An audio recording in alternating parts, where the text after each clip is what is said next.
are not the A team or the B team. Hell, you're not even the C team. You're just the last resort, the Z team. They say no great plan survived contact with the enemy, and that was true. Most times, at least, a plan could see itself through with enough gumption and improv.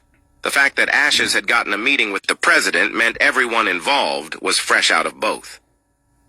The supervillain getting a call from the president that wasn't regarding a ransom she'd set was baffling enough. That Ashes was in the Oval Office? That would have confused anyone who'd considered passing by a newsstand at any point in their lives. Ashes only got involved in things that she wanted to do, and most of them were crimes. The kind of things that the president called other heroes up for. Ashes didn't understand that this was the case. As far as she was concerned, it was about time the president believed she could solve other people's problems in addition to causing them. She was a multifaceted woman. All that mattered now was payment. I've spoken to my cabinet. We are prepared to meet all of your demands. President Catherine Montague was a regal woman with high cheekbones and a higher tightly wound bun who'd been called unflappable by the press in the past. Based on her fraying hair and the bags under her eyes, it was obvious that she was categorically flapped. With some small caveats, she finished. Ashes had her combat boots on the desk of the Oval Office, and she hadn't even washed them prior, but everyone in the room expected that kind of delinquency. What they didn't expect was the man beside Ashes, a demure mouse of a lawyer, Robert Teak, who'd been eviscerating negotiations for the past hours, while a rogue mega-titan stomped around the bottom half of Iowa. I don't like the sound of caveats, Ashes said after a moment.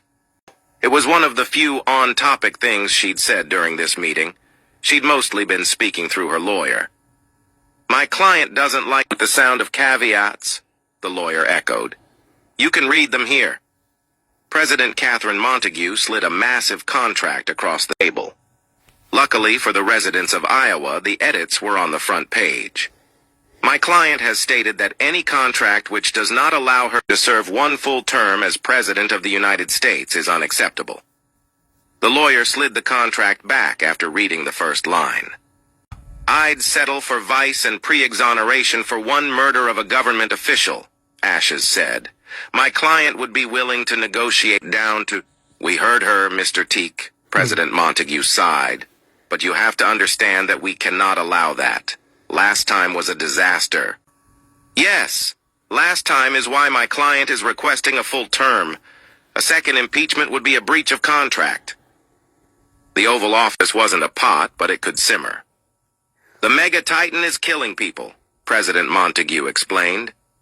She turned directly to Ashes and held up a hand to Mr. Teak when he tried to interrupt. Don't you want to help?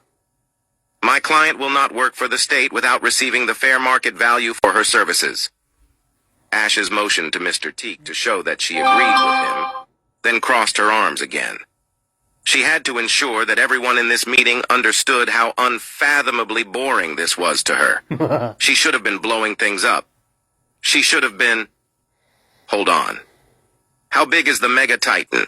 Ashes asked. Mega-Titan, Teak corrected. What did I say? Mega-Titan with a space is a registered trademark of... It's very big, Ashes, President Montague said. She couldn't see Ash's eyes, but she liked the change in the villain's body language. Does it have a glowing red weak point? It certainly does. And I can blow it up? Please stop speaking to my client. She has chosen to use me as counsel and, yes, Ashes, you can blow up the Mega-Titan. In fact, we want you to. In the middle of a city! Ashes leaped from her chair, ready to leave the room, save the day, and vaporize Des Moines. I don't think we can let you blow it up in the middle of a city, President Montague said. Fine, speak to my lawyer. Ashes sat back down and crossed her arms. This was why they never called her.